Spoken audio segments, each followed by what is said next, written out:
তিলোত্তমা কাণ্ডে এবার সবচেয়ে বড় মোড়। শুভেন্দুর কড়া নিদান, 24 ঘন্টায় অ্যাকশনে পুলিশ।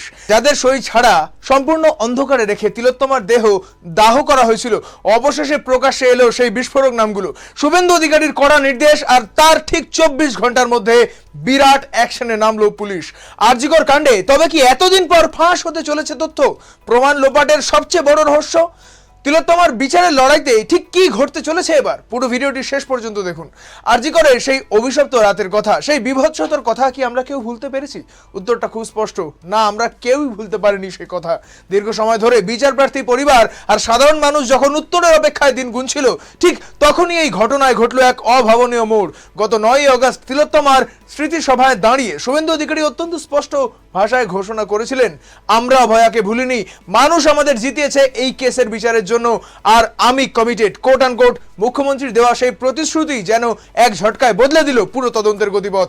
জনসভার মঞ্চ থেকে শুভেন্দু অধিকারী যা বললেন তা শুনে শিউরে উঠেছেন সবাই। তিনি স্পষ্ট অভিযোগ তোলেন, তিলোত্তমার মৃতদেহ দাহ করার জন্য পরিবারের লোক কোনো টাকা দেয়নি। শুধু তাই নয়, দাহ করার জন্য আইনিভাবে পরিবারের যে সই থাকা বাধ্যতামূলক, সেই সই পর্যন্ত সেখানে ছিল না। তাহলে পরিবারের অনুপস্থিতিতে কারা করলো এই কাজ? কার নির্দেশে ততোধিক দ্রুততায় সম্পূর্ণ প্রক্রিয়া শেষ করা হলো? শুভেন্দু অধিকারী সরাসরি প্রকাশ্যে আনলেন 3টি হেভি ওয়েট নাম।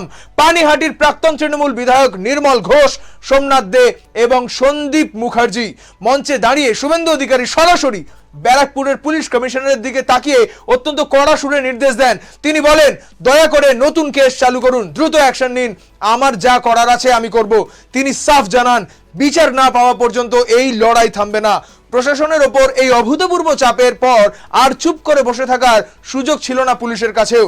শুভেন্দুর সেই বার্তার ঠিক একদিন যেতে না যেতেই অ্যাকশনে নামে পুলিশ।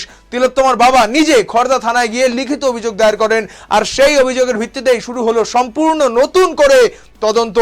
নির্মল ঘোষ সহ অভিযুক্তদের বিরুদ্ধে রুজু হলো নতুন এফআইআর। খড়দা থানায় দায়ের হওয়া এই নতুন মামলায় অভিযুক্তদের বিরুদ্ধে অত্যন্ত গুরুতর ও মারাত্মক সব ধারা যুক্ত করা হয়েছে, যার মধ্যে রয়েছে অপরাধমূলক ষড়যন্ত্র, অপরাধের তথ্য প্রমাণ লোপাটের চেষ্টা, ভয় দেখিয়ে মুখ বন্ধ রাখার চেষ্টা এবং জোর করে আটকে রাখার মতন জামিন অযোগ্য ধারা। এতদিন ধরে সাধারণ মানুষ ও আন্দোলনকারীরা যে তথ্য প্রমাণ লোপাটের আশঙ্কা করছিলেন, এই নতুন এফআইআর কি তবে সেই চক্রান্তের পর্দা ফাঁস করতে চলেছে? সই ছাড়া দেহ দাহ করার নেপথ্যে থাকা আসল মাথারাই কি তবে এবার জালে ধরা পড়বে? তিলোত্তমার বাবা মায়ের এই দীর্ঘ আইনি লড়াই আর সুবিচারের দাবি কি অবশেষে আলোর মুখ দেখবে?